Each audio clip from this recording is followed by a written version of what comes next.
A paz seja convosco. Bem-vindos ao canal Vanguarda Bíblica. Hoje vou abordar a acusação mais devastadora que ateus fazem contra o cristianismo.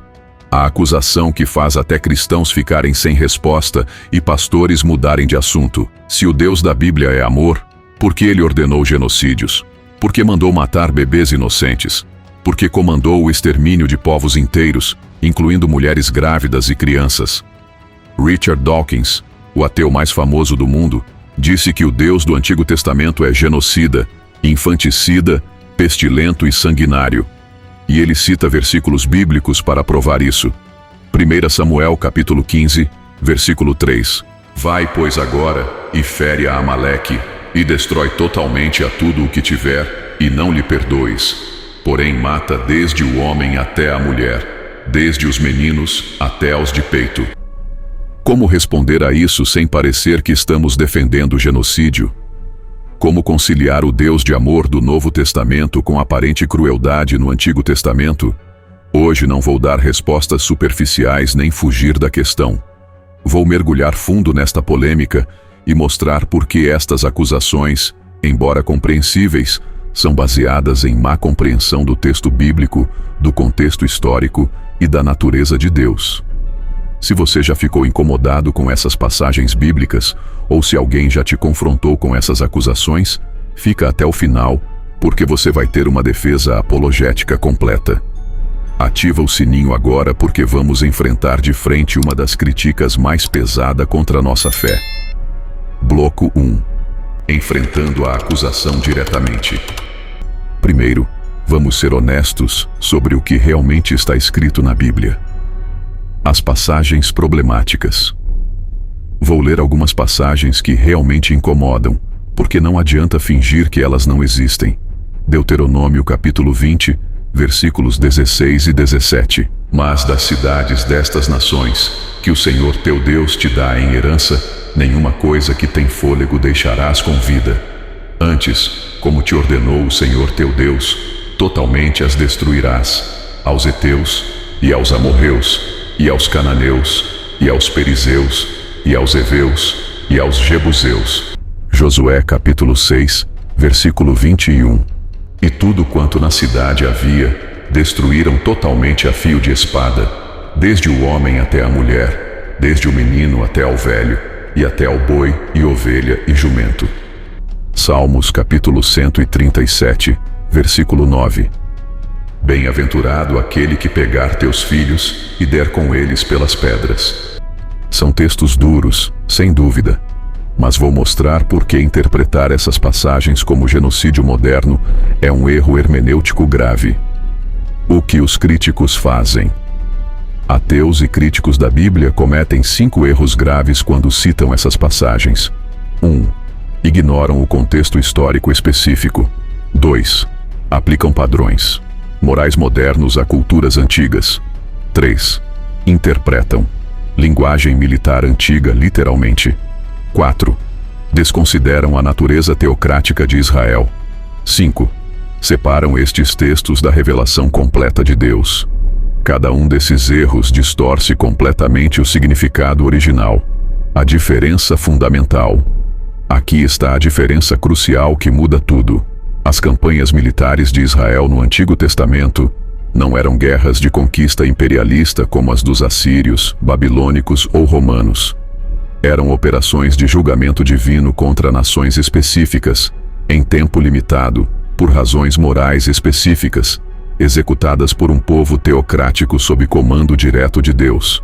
Isso muda completamente a natureza moral dessas ações. Bloco 2. O contexto histórico que muda tudo. Agora vou revelar o contexto histórico que a maioria das pessoas não conhece. A depravação moral dos cananeus. Os povos que Deus ordenou que fossem julgados não eram inocentes. Vou citar práticas documentadas historicamente. Sacrifício infantil. Queimavam bebês vivos para o Deus. Moloque, prostituição cultual. Forçavam crianças à prostituição nos templos. Bestialidade ritual. Praticavam sexo com animais como ato religioso, necromancia. Consultavam mortos e praticavam feitiçaria, violência extrema. torturavam prisioneiros como oferenda aos deuses. Levítico capítulo 18, versículos 21 e 24 e 25. E da tua descendência não darás nenhuma para fazer passar pelo fogo perante Moloque. Não vos contamineis com nenhuma dessas coisas, porque com todas essas coisas se contaminaram as nações que eu boto fora de diante da vossa face. Por isso, a terra está contaminada, e eu visito a sua iniquidade, e a terra vomita os seus moradores. Deus deu 400 anos de paciência. Gênesis capítulo 15, versículo 16, revela algo crucial. E a quarta geração tornará para cá, porque a medida da iniquidade dos amorreus não está ainda cheia. Deus esperou 400 anos. 4 séculos deu oportunidade para esses povos se arrependerem. Só agiu quando a medida da iniquidade ficou completa. Compare isso com Nínive. Quando os ninivitas se arrependeram pela pregação de Jonas, Deus cancelou o julgamento. Ele sempre prefere misericórdia. Advertências ignoradas. Por séculos, esses povos viram as pragas no Egito, a abertura do Mar Vermelho, os milagres no deserto, a fama do Deus de Israel se espalhando. Raabe de Jericó disse em Josué capítulo 2, versículo 9: Bem sei que o Senhor vos deu esta terra, e que o pavor de vós caiu sobre nós, e que todos os moradores da terra estão desmaiados diante de vós. Eles sabiam que Deus era real, mas escolheram resistir. O julgamento era moral, não étnico. Prova de que não era genocídio étnico. Raabe cananita foi salva por sua fé. Rute moabita foi ancestral de Jesus. Gibeonitas foram poupados quando fizeram paz. Qualquer um que se arrependesse era aceito. O critério era moral, não racial. Bloco 3. Linguagem de guerra antiga. Agora preciso explicar como a linguagem militar antiga funcionava, porque isso resolve muitos problemas. Hipérbole de guerra. Arqueólogos descobriram que culturas antigas usavam linguagem hiperbólica para descrever vitórias militares. Era estilo literário padrão. Quando textos antigos diziam "destruímos totalmente", geralmente significava "derrotamos decisivamente" ou "eliminamos a resistência militar". Exemplo: os próprios textos bíblicos mostram que muitos desses povos totalmente destruídos ainda existiam depois. Juízes capítulo 3, versículo 5. Habitando, pois, os filhos de Israel no meio dos cananeus, dos heteus, e dos amorreus, e dos perizeus, e dos heveus, e dos jebuseus. Se foram totalmente exterminados, como ainda estavam lá. Eren, conceito de consagração. A palavra hebraica eren, que traduziram como destruir totalmente, na verdade significa consagrar ou dedicar a Deus. Era conceito de que certos objetos ou pessoas eram tão contaminados pelo mal que precisavam ser completamente removidos da comunidade santa. Pense numa área contaminada por radiação. Você isolaria completamente para proteger a população saudável. Foco na liderança e exército. Análise cuidadosa dos textos mostra que o foco principal era eliminar reis e líderes políticos, exércitos e guerreiros, sacerdotes pagãos, centros de poder. O objetivo era quebrar a estrutura de poder que perpetuava a depravação moral. Evidência arqueológica. A arqueologia moderna confirma: não há evidência de genocídio em massa. Muitos sítios mostram continuidade populacional. Destruição era focada em centros militares e religiosos. População civil geralmente fugia antes das batalhas. As descobertas arqueológicas apoiam interpretação de campanhas militares limitadas, não extermínio total. Bloco 4. A natureza teocrática de Israel. Agora preciso explicar algo que muitos não entendem. Israel não era uma nação comum. Israel como teocracia. Israel era uma teocracia única na história. Nação governada diretamente por Deus através de profetas e revelação. Não tinha rei humano inicialmente. Deus era o rei literal. As leis vinham diretamente do céu através de Moisés. 1 Samuel capítulo 8, versículo 7. E disse o Senhor a Samuel: Ouve a voz do povo em tudo quanto te dizem, pois não te tem rejeitado a ti, antes a mim me tem rejeitado, para eu não reinar sobre eles. Quando pediram rei humano, Deus considerou rejeição pessoal. Santidade nacional. Israel tinha chamado único, ser nação santa, separada para Deus. Êxodo capítulo 19, versículo 6. E vós me sereis um reino sacerdotal e o povo santo. Como nação sacerdotal, Israel precisava manter pureza ritual e moral extrema. Contaminação moral podia comprometer sua função redemptiva para o mundo. Guerra como julgamento divino. Quando Israel guerreava sob comando divino direto, não era Israel atacando. Era Deus usando Israel como instrumento de julgamento. Jeremias capítulo 51, versículo 20. Tu és o meu martelo e as minhas armas de guerra. E por meio de ti despedaçarei nações, e por meio de ti destruirei os reinos. Era Deus executando julgamento através de agente humano, como usou Babilônia para julgar o próprio Israel depois. Limitações temporais. Essas campanhas de julgamento eram limitadas geograficamente, só Canaã; limitadas temporalmente, só período da conquista; limitadas em propósito, estabelecer teocracia. Nunca para expansão territorial posterior.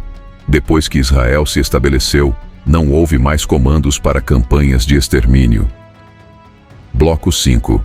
A revelação progressiva de Deus. Agora vou explicar por que Deus agia diferente no Antigo Testamento. Revelação progressiva. Deus se revelou gradualmente através da história. O que vemos no Antigo Testamento não é Deus diferente do Novo Testamento. É o mesmo Deus se revelando progressivamente. Hebreus capítulo 1, versículos 1 e 2. Havendo Deus antigamente falado muitas vezes, e de muitas maneiras, aos pais, pelos profetas, a nós falou-nos nestes últimos dias pelo Filho. Jesus é a revelação final e completa do caráter de Deus. Deus é justo e amoroso. No Antigo Testamento vemos principalmente a justiça de Deus. No Novo Testamento vemos principalmente o amor de Deus. Mas Deus sempre teve ambos os atributos. Êxodo capítulo 34, versículos 6 e 7. E passando o Senhor por diante dele, clamou: o Senhor Deus, misericordioso e piedoso, tardio em irar-se e grande em beneficência e verdade, que guarda a beneficência em milhares, que perdoa a iniquidade e a transgressão e o pecado, e que ao culpado não tem por inocente. Misericórdia e justiça desde o início. Jesus confirma o Antigo Testamento. Jesus nunca criticou as ações de Deus no Antigo Testamento. Pelo contrário, confirmou que eram justas. Lucas, capítulo 17, versículos 28 e 29. Como também da mesma maneira aconteceu nos dias de Ló. Comiam, bebiam, compravam, vendiam, plantavam e edificavam. Mas no dia em que Ló saiu de Sodoma, choveu do céu fogo e enxofre e os destruiu a todos. Jesus usou Sodoma como exemplo de julgamento justo. A cruz como resposta final. A cruz resolve a tensão entre justiça e amor de Deus. Na cruz, a justiça foi satisfeita, pecado foi punido. O amor foi demonstrado, Deus pagou o preço. A misericórdia foi oferecida, perdão disponível.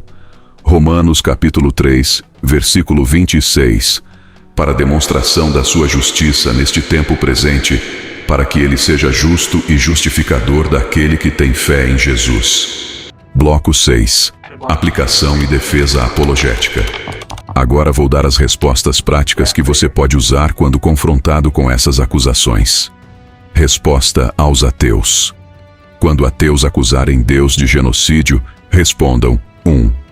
Você está julgando Deus pelos padrões morais que vêm dele mesmo. 2. Se não existe Deus, não existem padrões morais absolutos para julgar nada. 3.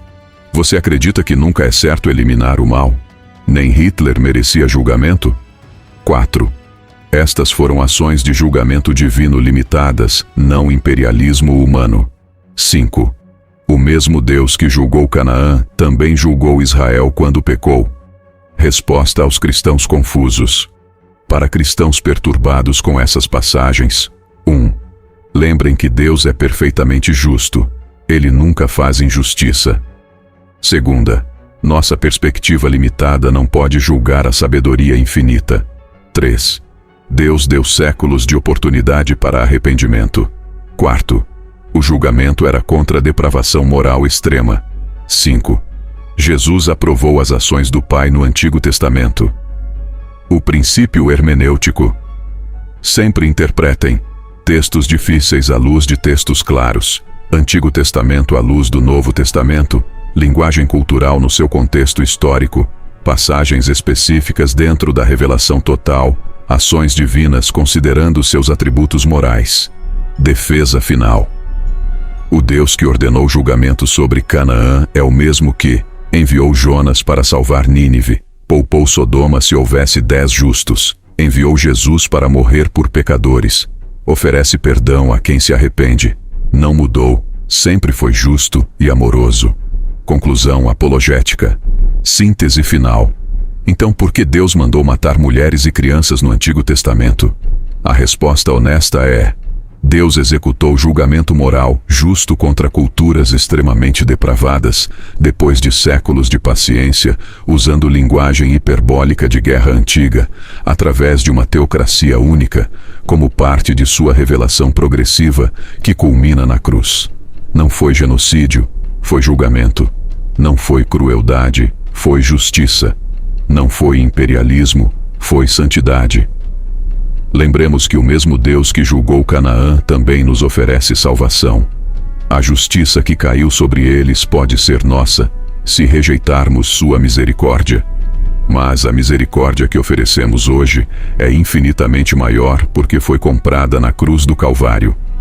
Em 2 Pedro capítulo 3, versículo 9. O Senhor não retarda a sua promessa, ainda que alguns a têm por tardia, mas é longânimo para conosco, não querendo que alguns se percam, senão que todos venham a arrepender-se. Desafio apologético. Quando alguém atacar sua fé com essas acusações, lembrem: 1. Contextualizem historicamente. 2. Expliquem a natureza teocrática. 3. Mostrem a revelação progressiva. 4. Apontem para a cruz como resposta final. 5 factorial. Defendam a justiça perfeita de Deus. Nossa fé pode enfrentar qualquer crítica, porque está fundamentada na verdade. Se este vídeo te equipou para responder a uma das críticas mais pesadas contra nossa fé, deixa o like e compartilha com outros cristãos que precisam dessa defesa.